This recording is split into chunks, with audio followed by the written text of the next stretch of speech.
ભરૂચ વિકસિત ભારત @ગ્રામજી યોજના મુદ્દે ભરૂચ જિલ્લા ભાજપની પત્રકાર પરિષદ યોજાઈ। ભરૂચ કેન્દ્ર સરકાર દ્વારા અમલમાં મુકાનારી વિકસિત ભારત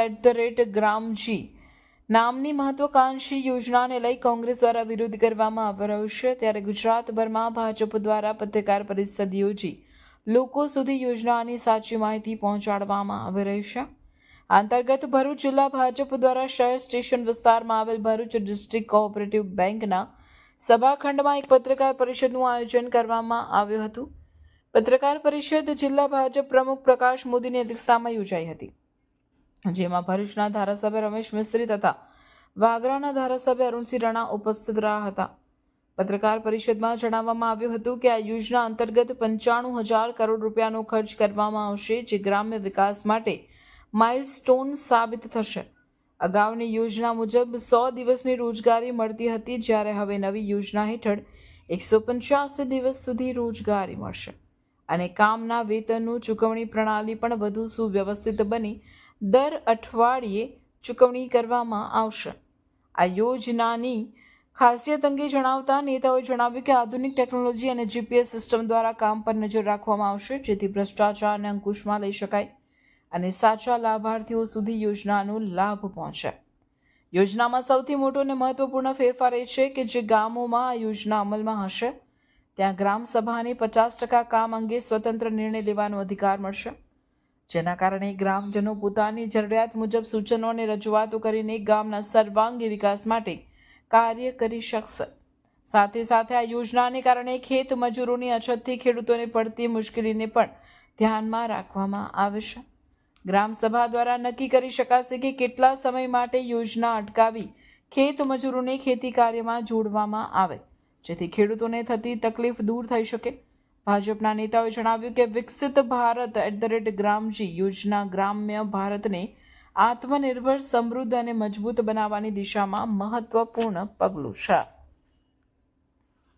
અને એટલા માટે પ્રધાનમંત્રી નરેન્દ્રભાઈ મોદીએ આ યોજના જાહેર કર્યા પછી દેશના વિપક્ષે, ખાસ કરીને કોંગ્રેસે, જેણે પોતાના શાસન દરમિયાન આ યોજનામાં ભ્રષ્ટાચાર ચાલુ રહ્યો અને કોઈ પગલાં લીધા નહીં, આ યોજનાને અસરકારક બનાવવા માટે અને પ્રજા સમક્ષ કોંગ્રેસની આ નકારાત્મક રાજનીતિને ખુલ્લી પાડવા માટે અને જી રામજી નામથી કોંગ્રેસને એટલો વાંધો છે કે મહાત્મા ગાંધીજી જ્યારે જીવતા હતા ત્યારે એમણે ભગવાન રામનું સ્વદેશીના શસ્ત્રને, સ્વચ્છતાના શસ્ત્રને અને પોતાના રોજના કીર્તનમાં પણ રામ નામની વાત કરી હતી અને પોતાના અંતિમ દિવસે મૃત્યુના સમયે પણ એમણે હે રામ કરીને વાત કરી હતી। રામના અસ્તિત્વને નકારનારી કોંગ્રેસ, એને આજે રામ મંદિરના કારણે ભગવાન રામ સાથે પણ સુખ છે। આ યોજના એ સમગ્ર ગુજરાતના અને દેશના ગામોની તસવીર બદલી નાખશે। ખેતીના કામો સાથે ગ્રામોત્થાનના સાચા અર્થમાં કામ સાથે આ યોજનાને જોડવામાં આવી છે। જીપીએસનો ઉપયોગ કરીને બાયોમેટ્રિક સિસ્ટમથી આ યોજનાના લાભાર્થીને વેતન આપવામાં આવશે, જેના કારણે ભ્રષ્ટાચારની તમામ સમસ્યાઓનું નિર્મૂળ કરવામાં આવ્યું છે। અને એટલે હવે મારી તમામ ગામડાના લોકોને વિનંતી છે કે કોંગ્રેસ જ્યારે આ યોજનાની સામે વિરોધ કરવામાં આવે ત્યારે ગામનો શ્રમિક, ગામનો ખેત મજૂર અને ખેડૂત એમને પ્રશ્ન પૂછે કે તમારા 100 દિવસની જગ્યાએ ભારત સરકાર 185 દિવસની રોજગારી આપે છે, તો તમને એના માટે કેમ વાંધો છે? તમારા શાસનમાં, ખરીદીમાં કે રોજગારીમાં જે પ્રકારનો ભ્રષ્ટાચાર હતો એને સમાપ્ત કરવા માટે ટેકનોલોજીના ઉપયોગથી સીધા શ્રમિકોના ખાતામાં પૈસા આવવાના છે, તો તમને એમાં કેમ તકલીફ છે? મને લાગે છે કે લોકોની સામે કોંગ્રેસની આ જે નકારાત્મક રાજનીતિ છે એને ખુલ્લી પાડવા માટે આપ સૌ પત્રકાર મિત્રોના માધ્યમથી હું ભરૂચ જિલ્લાની જનતાને, ખેત મજૂરોને, શ્રમિકોને અને ખેડૂતોને ખાસ અપીલ કરું છું કે આ યોજનાનો અભ્યાસ કરીને પોતાના ગામમાં શું કરવું છે એનો નિર્ણય પોતે કરે અને આ યોજનાથી ગામને સમૃદ્ધ બનાવે અને ગામના વાતાવરણને પણ સુધારે અને ગામની રોજગારી પણ વધારે। અમને વિશ્વાસ છે કે પ્રધાનમંત્રી નરેન્દ્રભાઈ મોદી જે પ્રકારે 80 કરોડ લોકોને અનાજ આપી રહ્યા છે એ જ પ્રકારે આ યોજનાના માધ્યમથી રોજગારી આપીને ગ્રામીણ જીવનને મજબૂત કરવા માટે એમનું જે પગલું છે એ ઐતિહાસિક સાબિત થશે। બુમરાણ મચાવવામાં આવી એના સંદર્ભમાં લોકો સુધી સ્પષ્ટ અને ક્લિયર વાત પહોંચે એ માટે આજે